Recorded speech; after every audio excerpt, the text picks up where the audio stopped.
గురుగారు మరో ఉత్తరం చూద్దామండి. బాపట్ల నుండి పావని గారు పంపించారు.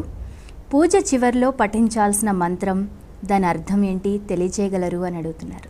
కాయేన వాచా మనసేంద్రియర్వ అని ఇట్లా చెప్పేటువంటి దాంట్లో ఇప్పటి వరకు మనం చేసినటువంటి పూజలు, అది షోడశోపచారమా పంచోపచారమా ఎటువంటిది అయినప్పటికీ దానికి కావలసినటువంటి పూజా సామగ్రి అంతా మనం సేకరించాలి.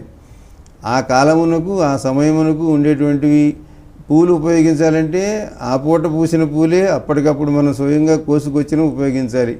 ఎప్పుడో బెంగళూరులో 5 రోజుల క్రితం పుట్టిన పూలు ఇవాళ మనం పూజ చేయకూడదు, కానీ మనం అట్లా చేసేస్తున్నాం.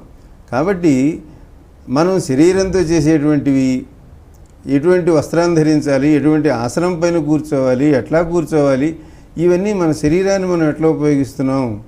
అట్లాగే మన మనస్సు ఎంత ఏకాగ్రంగా ఉంటుంది. పూజ చేస్తూనే ఉన్నాం, వారు వచ్చారా వీరు వచ్చారా, వాళ్ళకి కాఫీ ఇచ్చారా వీళ్ళకి టిఫిన్ పెట్టారా అని మాట్లాడుతూనే ఉన్నాం, పూజ చేస్తూనే ఉన్నాం. కాబట్టి మన మనస్సు కూడా పూజ పైన సంపూర్ణంగా ఉండట్లేదు. అట్లా మన ఇంద్రియములన్నీ కన్ను ముక్కు చెవి అన్నీ ఇక్కడ కేంద్రీకృతం కాకుండా ఎటేటో వెళుతూ ఉన్నాయి. కాబట్టి పూజ మాత్రం అయిపోతుంది.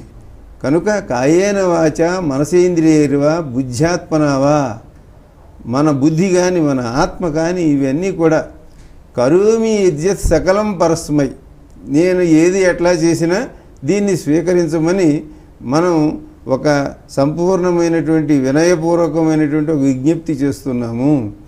అట్లాగే ఇంకా ఇప్పుడు మనం ఆహ్వానం చేసినటువంటి ఆ దేవతను మళ్ళీ వెనక్కి వెళ్ళిపోయి మళ్ళీ ఆహ్వానించినప్పుడు రమ్మని మనం చెప్పేటువంటి ఉద్వాసనకు సంబంధించినటువంటిది అదొకటైతే, ఇదేమో నేను ఏ విధంగా చేసినా ఇందులో ఈ వస్తువులలో వాడినటువంటి వాటిల్లో ఇటువంటి దోషాలు లోపాలు ఉన్నప్పటికీ, నా శరీరంలో నా క్రియలో నా మాటల్లో దేంట్లో ఇక్కడ ఎటువంటి లోపాలు జరిగినప్పటికీ స్వరతోవా వర్ణతోవా అంటే నా స్వరంలో కానీ ఆ అక్షరములలో కానీ మంత్రములలో కానీ ఎటువంటి చిన్న చిన్న లోపాలు ఏవి ఉన్నప్పటికీ వాటిని అన్నింటినీ క్షమించి ఈ పూజను స్వీకరించమని పూజాంతంలో మనం చేసేటువంటి ఒక ప్రార్థన, ఒక సమర్పణగా ఈ పూజాంతంలో ఈత తప్పకుండా చెప్పి, అంటే మా ఇంటికి మేము పిలిచి ఆహ్వానించాం కాబట్టి పూజా కార్యక్రమం అయింది కాబట్టి మళ్ళీ వెళ్ళి మళ్ళీ మేము ఆహ్వానించినప్పుడు రమ్మని చెప్పడం అనేది దేవతలకైనా పితృదేవతలకైనా ఎవరికైనా కూడా